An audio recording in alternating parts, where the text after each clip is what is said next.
Hey friends, right now it is November 30th, 2024. Sun and Mercury are in Sagittarius, but Moon and Venus are in Capricorn. And so naturally, it's kind of natural at this time of year to think about these signs of Sagittarius and Capricorn. And I've been thinking about their differences. These signs, it's no secret that they are dramatically different from each other. But why is that so?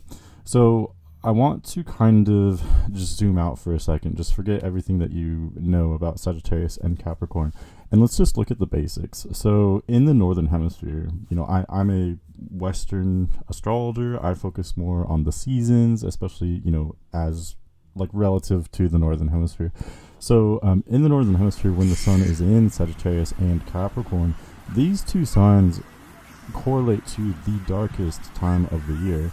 The first day of Capricorn is the winter solstice. Okay, so Sagittarius is the sign immediately before the winter solstice. Capricorn is the sign immediately afterward. Again, the commonality is that they both equally make up the darkest time of the year. But there's a huge distinction here, though.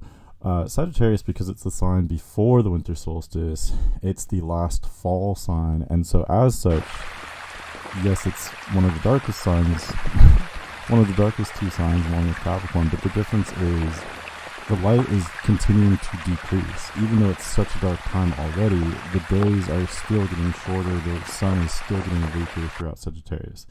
And in Capricorn, there's a huge shift, right around and after the winter solstice.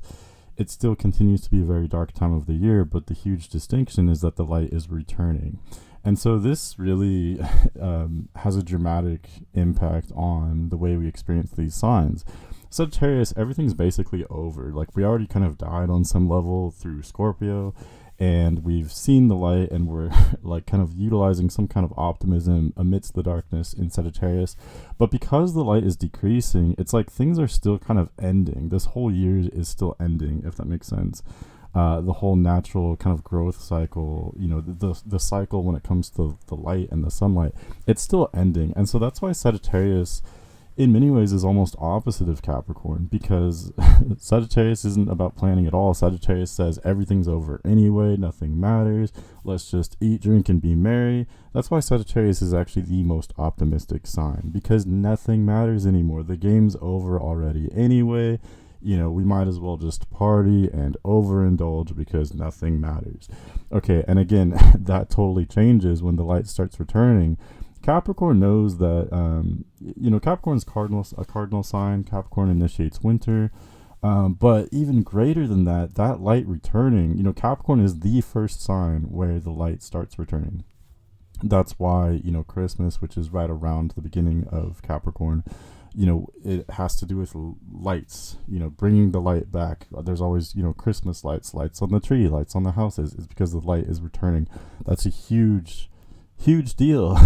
This is why Capricorn, more than any other sign, is constantly focused on planning, because they know, they're more so than any other sign. Capricorn is aware of the long term, the long game, the end games. Capricorn knows, they know, like, I have a lot of time to plan this out, because even though it's really dark right now and there's not a lot of energy or resources right now, the light is increasing. Therefore, there's going to be more activity later. There's going to be more action. There's going to be more energy later on. So, because Capricorn is the first sign that's aware of that, that's why they're obsessed with planning. Okay, so that's where, again, comparing them gets really interesting.